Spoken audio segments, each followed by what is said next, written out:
எல்லாரும் பேசி கடைசியா பேசுறதுக்கு எதுவும் மிச்சமில்லாத நேரத்தில் இருந்தாலும் முகுந்தன் என்னுடைய மிகச்சிறந்த நண்பர், ஆகச்சிறந்த நண்பர். அவர் என்ன சார் என்னுடைய படத்துக்கு நீங்கள் வரணும் இன்விடேஷன் கொடுத்தாரு. நான் நிச்சயமாக வரேன்னு சொல்லி இங்கே வந்த பிறகு இந்த விழாவில் கலந்துட்ட பிறகு அவர் என்கிட்ட ஒரு விஷயம் சொன்னார். உண்மையிலேயே அது தமிழ் சினிமாவில் இது வரைக்கும் ஒரு நடக்காத ஒரு பிரம்மாண்டமான ஒரு விஷயம். அதை நான் சொல்லலாம் நல்லா இருக்காது. அந்த படம் ரிலீஸ் ஒருவேளை சக்ஸஸ் மீட் என்ன கூப்பிட்டாரு, அந்த விஷயத்தில் சொல்கிறேன். அப்போ நிச்சயமா ஏன்னா ஒரு மிகச்சிறந்த கலைஞன் எப்படி மிகச்சிறந்த கலைஞனாக வரான்னா, எதுவுமே இல்லாதப்போ ஒரு பிரம்மாண்டமான விஷயத்தை சாதிக்கிறவன் தான் மிகச்சிறந்த கலைஞன். கலைஞனுக்கு முதல்ல எது பெரிய விஷயம்னா பணம் இல்லை, அறிவு தான் மிகப்பெரிய விஷயம். பணம் இருக்கும்போது பிரம்மாண்டமாக எடுக்கலாம், பணம் இல்லாத போது அறிவால பிரம்மாண்டமா யோசிக்கலாம். அப்போ இந்த பிரம்மாண்டமான படத்தை இன்னைக்கு தயாரிப்பாளர் ஆங்கருக்கு முதல்ல செட்டில்மெண்ட் பண்ற அளவுக்கு வசதியா வச்சிருக்காருன்னா அது எனக்கு தெரிஞ்ச முதல் டைரக்டர் இவர் தான். நான் ஒரு 10 வருஷமா இந்த ஏறக்குறைய ஒரு 2000 திரைப்படங்களுக்கு நான் கலந்துகிட்டு இருக்கேன். 2000 திரைப்படம் கலந்துட்டு இருக்கேன். அதுல ஒரு இயக்குனருக்கு அந்த தயாரிப்பாளர் செட்டில்மெண்ட் ஆங்கருக்கு பிஃபோர் ஃபங்க்ஷனுக்கு கொடுத்தது இதுவாக தான் இருக்கும்னு நினைக்கிறேன். அண்ணாதர அது போல ஒரு தயாரிப்பாளர் அழகா பிளானா எழுதிக்கிட்டு எல்லாரையும் விடாம படிச்சிருக்கீங்க. அப்போ உங்களுடைய உரையிலிருந்து நான் ஒன்று தெரிஞ்சுக்கிட்டேன், நீங்க படத்தையும் நீங்க அவ்வளவு பிளான் பண்ணி தான் எடுத்திருப்பீங்கன்னு நினைப்பேன். பட்ஜெட்ல இருந்து அதை வேற ஒருத்தர்கிட்ட எதிர்பார்க்காம என்ன செலவோ அந்த செலவுக்குள்ள பணத்தை சரி பண்ணி கொண்டு ஒரு குறுகிய காலத்துக்குள்ள நீங்க இந்த படத்தை சிறப்பாக பண்ணிருக்கீங்க. உங்களுக்கு என்னுடைய வாழ்த்துக்கள். அண்ணாதுரை, எங்களுக்கும் நீங்க எந்த பேலன்ஸும் இல்லை, எங்க தொழிலாளர்களுக்கும் எந்த பேலன்ஸ் இல்லாம நீங்க படத்தை நீங்க வச்சிருக்கீங்க. உண்மையில முகுந்தனுக்கு மிக மிக பெரிய வாழ்த்துக்களை சொல்லணும். அவங்களுக்கு இந்த மேடையில் வந்த பிறகு எனக்கு தெரிஞ்சது அந்த விஷயத்த இவங்க எல்லாம் சேர்ந்ததால தான் பண்ண முடிஞ்சது. முகுந்தனால ஒரு கேப்டனுக்கு எது மிகப்பெரிய வெற்றியை கொடுக்கும்னா அவனோட படை தான் வெற்றி கொடுக்கும். அப்போ ஒரு இயக்குனருக்கு அவங்களுடைய டெக்னீஷியனும் ஆர்டிஸ்டும் தான் அந்த படம் வெற்றி அடையது மிகப்பெரிய பலமா இருப்பாங்க. இந்த அணி மிகப்பெரிய பலமான ஒத்துழைப்போட இயக்குனர் கொடுத்துருக்கு. அது இந்த திரையில பார்க்கும்போது எனக்கு ரொம்ப நல்லா தெரிஞ்சது. அந்த வகையில் இந்த படம் மிக பிரம்மாண்டமான வெற்றி அடையும். இதில் நடித்த எல்லாரும், ஒர்க் பண்ண எல்லாருமே ஒரு விஷயத்தை மட்டும் நல்லா தெரிஞ்சுங்க. இப்போ எனக்கு ரொம்ப பிடிச்ச இசையமைப்பாளர் ஸ்ரீகாந்த் தேவா. அவரோட படம் பண்ணக்கூடிய வாய்ப்பு எனக்கு இல்லை. ஆனால் ஸ்ரீகாந்த், நீங்க மிகச்சிறந்த டெக்னீஷியன். ஆனால் கொஞ்சம் சின்ன அலட்சியம் இருக்கும்னு எனக்கு தோணுது. எப்படின்னா, நீங்க ஃபர்ஸ்ட் கிரேட்ல இருக்க வேண்டிய ஒரு ஏஆர் ரகுமான் மாதிரியோ இல்ல அனிருத் மாதிரியோ இளையராஜா சார் மாதிரியோ ஃபர்ஸ்ட் கிரேட்ல இருக்க வேண்டியவங்க நீங்க. ஆனா அவ்வளோ டேலண்ட் நான் நிறைய உங்களை பார்த்திருக்கேன். அந்த ஸ்டேஜ்ல நீங்க பண்ற பெர்ஃபார்மன்ஸ், அந்த எனர்ஜி இருக்கு இல்லைங்களா, எந்த மியூசிக் டைரக்டருக்குமே இல்ல. அவ்வளோ எனர்ஜி இருக்கு, அவ்வளோ அழகா நீங்க பண்றீங்க. அப்போ நீங்க எதை மிஸ் பண்றீங்கன்னு எனக்கு தெரியல. அப்ப நீங்க தயவு செய்து கடவுள் உங்க பெரிய வரத்தை கொடுத்திருக்காரு. அதனால நீங்க மறுபடியும் அந்த ஃபர்ஸ்ட் கிரேட் லெவல்ல நீங்க வரணும். நீங்க ஃப்ரீயா கூட பண்ணுங்க. ஏன்னா அந்த அவர் பணம் இல்லைன்னு சொன்ன உடனே நீங்க அழகா கிட்டார்லயே வச்சு அது அந்த சாங் பண்ணிருக்கீங்க. உண்மையா நான் கேட்கும்போது என் இனி எப்போன் நீலாவே அது மாதிரி அதை கேட்கும்போது என்ன ஒரு சந்தோஷம் கிடைச்சதோ அது மாதிரி கிடைச்சிருக்கு. அதனால தயவு செய்து நீங்க மிகச்சிறந்த இசையமைப்பாளர், அதுல எந்த சந்தேகமும் இல்லை. ஏன்னா சிவகாசியோட பெரிய பாட்டு யாரும் போட போறது இல்லை. ஆனா அந்த ரேஞ்ச் இருக்கு இல்லைங்களா, அந்த ரேஞ்சை நீங்க ரீச் ஆகணும்னு நான் உங்களை தயவு செய்து வேண்டிக்கிறேன். ஏன்னா யூ ஆர் கேப்பபிள். அது மாதிரி சொன்னேன். அது மாதிரி அடுத்து தீபா பார்க்கும்போது என்னன்னா, படம் பார்த்து ஒருத்தர் வியக்கிறது வேற, ஆனா பழகும்போது ஆராதியா என்ன பேசினாங்களோ அதை தான் தீபாவும் பேசினாங்க. ஆனா கேட்கறவங்களுக்கு ஆராதியா மேல கோபம் வரும், தீபா மேல கோபம் வராது. அதை வழிமொழிஞ்சிட்டு இப்படிலாம் தான் இதெல்லாம் கரெக்டு, ஆனா மனசுக்குள்ளே வச்சுக்கணுமா அப்படின்னாங்க. அது பழைய காலம்மா. மனசுக்குள்ள வச்சுக்கிறதுலாம் பழைய காலம், அதெல்லாம் முடிஞ்சிடுச்சு. இன்னைக்கு 2 விஷயத்துல நம்ம வெளியே வரலாம். ஒன்னு, நம்மளுடைய அந்த பெர்ஃபார்மன்ஸ் கிடைக்கக்கூடிய வாய்ப்பு கிடைச்சா வெளியே வரலாம். இல்ல இது போல மேடையில தான் யாருங்கிறத, நான் இவ்வளவு எனர்ஜி எங்கிட்ட இருக்கு, இதை நீங்க பயன்படுத்தல, நீங்கெல்லாம் தான் நான் முட்டாள், நான் என்ன பயன்படுத்தல அப்படிங்கிறது இருக்கு இல்லையா, அதுக்கு ஒரு தைரியம் வேணும். சும்மா அடங்கி இருக்கிறது இனிமேலும் அது மாதிரி தேவையில்லை. ஆனா நாங்க தேடும் போது நீங்களாம் கிடைக்கலாமா. நான் ஏன்னா செம்பருத்திக்கு 16 ஹீரோயின் போட்டு படம் எடுத்தேன். யாருமே எனக்கு செட் ஆகல. நான் தமிழ்நாடு முழுக்க ஒரு 6 மாசம் தேடி தேடி தேடி, ஏன்னா எனக்கு பிளாக் கலர்ல தான் ஒரு பொண்ணு வேணும், மீனவ பெண்ணா வேணும். எனக்கு சரியா யாரும் பிடிக்கல. நான் சரியா செட் ஆகல. ஏன்னா தமிழ்நாட்டில இருந்து வர்ற பெரும்பாலான குடும்பங்கள்ல இருந்து வர்றவங்க இப்போ வந்து மாறிடுச்சு. இப்போ இருக்கிற யூத்துக்கு வந்து இப்போ கல்யாணம் பண்ணி ஹீரோயின் நடிக்கிறாங்க, பாய் ஃப்ரெண்டோட ஷூட்டிங் வராங்க. நீங்க பழைய காலத்து இதுல இருக்கீங்க. இன்னைக்கு பாய் ஃப்ரெண்டோட தான் பெரும்பாலான ஹீரோயின்ஸ் பாய் ஃப்ரெண்டோட தான் வராங்க. அதனால நீங்க அந்த கவலையெல்லாம் படாதீங்க. நீங்க பாய் ஃப்ரெண்ட் இருந்தாலும் நீங்க பாய் ஃப்ரெண்டோட வரலாம். ஏன்னா அது நாங்க வரும்போது, நாங்க ஃபர்ஸ்ட் படம் பண்ணும்போதே நாங்க லவ் பண்றோம்னு உலகத்துக்கு சொல்லிட்டோம். அதனால அது நானும் வந்து 16 படம் டைரக்ட் பண்ணேன். ஒய்ஃபும் வந்து ஏற்கனவே 150 படம் நடிச்சிட்டாங்க. ஆமா, அப்ப பாய் ஃப்ரெண்டா தான் வந்தேன். எனக்கு எனிமீஸ் வந்துட்டானுங்க. ஏன்னா ஹீரோ தான் ஹீரோயினை காதலிக்கணும், நான் டைரக்டர் போய் காதலிச்சுட்டு இருக்காங்கிற மாதிரி ஒரு எனிமிட்டி வந்துருச்சு என் மேல. அதனால அதை பத்தி நீங்க கவலைப்படாதீங்க. அது போல இந்த டேஞ்சர் மணி, நீங்க டேஞ்சர் யாரு கொடுக்கணும்னா உங்க கொடுக்கற டஃப் வந்து உங்களுடைய சன் மாஸ்டர் கொடுக்கணும். பேர்ல டேஞ்சர் வச்சுக்க கூடாது, ஃபைட்ல டேஞ்சர் இருக்கணும். ஏன்னா இன்னைக்கு வந்து ஏஐ வளர்ந்த பிறகு நீங்க எந்த பிரம்மாண்டமான ஸ்டண்ட் நீங்க எடுக்கலாம். எங்கிட்ட பட்ஜெட் இல்ல, 2 நாள் எடுக்க சொன்னாங்க, 1 நாள் எடுக்க சொன்னாங்க, அப்படிலாம் கிடையாது. சுயம்வரம்னு ஒரு படம் 2 மணி நேரத்தில் பிரபுதா ஒரு பாட்டு எடுத்தார், 20 நாள்ல ஒரு பாட்டு எடுத்தார். அப்போ உங்களால் எடுக்க முடியும். டெக்னீஷியன் நினைச்சா எது ஒன்னாலும் பண்ண முடியும். அதனால டேஞ்சர் மணி நீங்க மிகப்பெரிய ஸ்டன் மாஸ்டரா வரணும். நிச்சயமா அதுக்கு உண்டான வாய்ப்பு உங்களுக்கு இருக்கு. அதனால கவலைப்படாதீங்க. You are going to rock the cinema industry.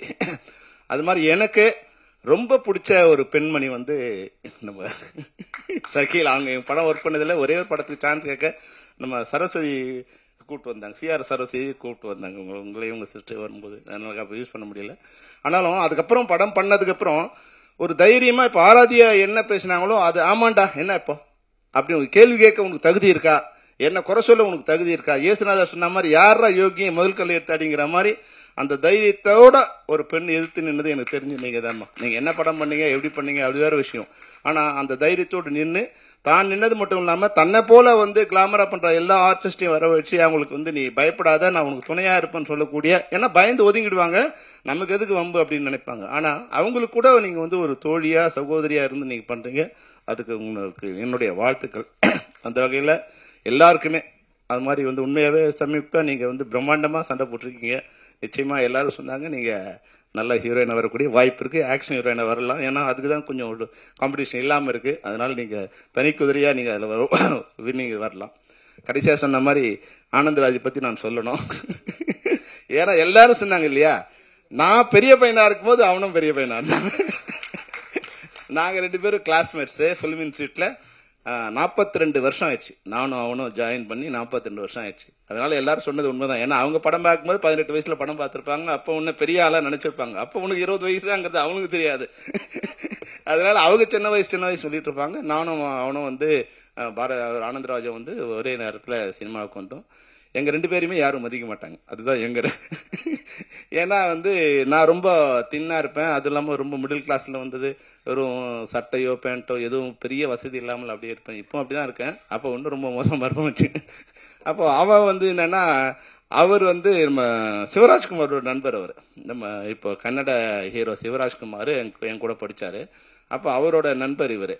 அதனால வந்து இவர் கொஞ்சம் ஷோ காமிப்பார். அவர் வந்து ஒரு அவர் சிவராஜ்குமார் கொடுக்குற இது வந்து ஷோ இவரும் எதிர்பார்ப்பாரு. அதனால இவருக்கு கொஞ்சம் பேருக்கு பிடிக்காது. அதனால மொத்தமாவே வந்து இந்த யூனிட்ல என்னையும் சேர்க்க மாட்டாங்க, ஆனந்தராஜ் சேர்க்க மாட்டாங்க. ஆனா நான் முதல் படம் பண்ணும்போது எப்படி வந்து உரிமைக்கு அவர் படம் பண்ணாரோ அதுக்கு வந்து ஆட்டோ சங்கர் கேரக்டருக்கு வந்து நான் ஆனந்தராஜ் சூஸ் பண்ணி ஆட்டோ தர்மா கொடுத்தேன்.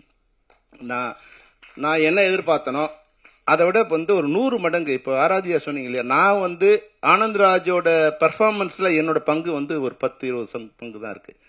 அவனா அதை வந்து யோசிச்சு இந்த கேரக்டர் எப்படி பண்ணணும், இந்த டயலாக் எப்படி டெலிவரி பண்ணணும், எந்த இடத்துல டயலாக் உடைக்கணும், எந்த இடத்துல பாஸ் கொடுக்கணும், எப்படி காஸ்டியூம் பண்ணணும், இது எல்லாமே அவங்களா டிசைட் பண்ணிக்கிறாங்க. அப்போ வந்து நான் இல்லைன்னா கூட அவங்க வந்து யாரோ ஒருத்தர் அவங்களை சூஸ் பண்ணிடுவாங்க. அப்போ ஆட்டோ சங்கரா வந்து உண்மையே அன்னைக்கு வந்து ஆனந்தராஜை பார்த்து பயப்படாது பெண்களே கிடையாது. எங்க உறவினர் சொன்னாங்க, அப்பா அவனை கூட்டு வராதப்பா, வந்து கர்ப்பம் கலைஞ்சிருமா அவனை கூட்டு வந்த அப்படின்னு. அப்ப அவ்வளோ டெரர் கேரக்டர் வந்து ஆனந்தராஜ் அப்படி வரும்போது. அப்புறம் வந்து அடுத்து 2 படம் கழிச்சு மக்களாட்சியில் வந்து அவர் அப்படியே வந்து வர ஒரு எங்கிலிருந்து அப்படியே வந்து ஒரு வயசான ஒரு 50-60 வயசு கேரக்டரா மாத்தி நடிக்க வைக்கணும். அதில் கொஞ்சம் காமிக்கல் வில்லனா அப்படி வந்து காமிக்கல் இல்லை, ஒரு குரூரமான வில்லனா வந்து அதுல வந்து இது பண்ணும்.